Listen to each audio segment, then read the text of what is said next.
सबसे पहले तो मैं मेरी माताजी और मेरे छोटे भाई अजय को बधाई देना चाहूँगा कि उन्होंने मेरे पिताजी ने जो मार्ग दिखलाया था सच्चाई और साहस का, उस पर चलने का कार्य किया है।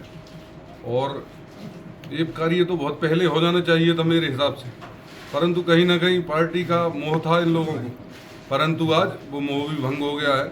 लगातार राज्य मंत्री का दर्जा होने के बावजूद भी कोई भी व्यक्ति का, कोई किसान का, मजदूर का, क्षेत्र के किसी व्यक्ति के यदि कोई कार्य होता था तो वो नहीं करवा पा रहे थे ये लोग। और तो और इनकी कोई सुनने वाला नहीं था, कोई अधिकारी नहीं सुन रहा था, केवल नाम दरोगा बना के बैठा रखा था। और कहीं ना कहीं अपमानित भी इन लोगों को किया जा रहा था। पार्टी के कार्यक्रम होते थे, इनमें नहीं बुलाया जा रहा था। सबसे बड़ी बात कि मेरे पिताजी ने भारतीय जनता पार्टी को खड़ा किया इस क्षेत्र में, उसके बावजूद उनकी मूर्ति पिछले 4 वर्षों से लगने के लिए प्रतीक्षा में थी।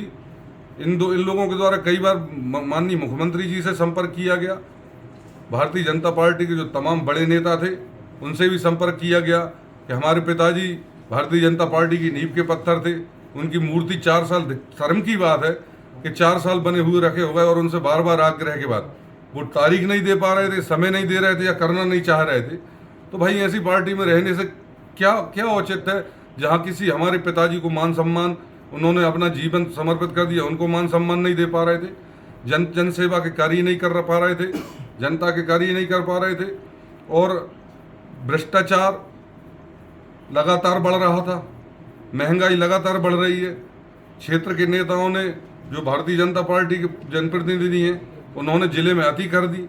सबसे पीड़ित होकर इन लोगों ने मन बनाया तो बहुत अच्छा कार्य रहा। क्या आप भी लगातार इनको, घर में आप कांग्रेस में चले गए थे तो आप लगातार इनको समझा रहे थे क्या? देखिए, कोई किसी के समझाने से और ना समझाने से नहीं आता। पार्टी बदलना तो दिल और पीड़ा की बात होती है। कहीं ना कहीं निश्चित रूप से पीड़ित थे बहुत दिन से, परंतु जब पीड़ा से की अति हो गई तब जाकर इन लोगों के द्वारा एक कदम उठाया गया।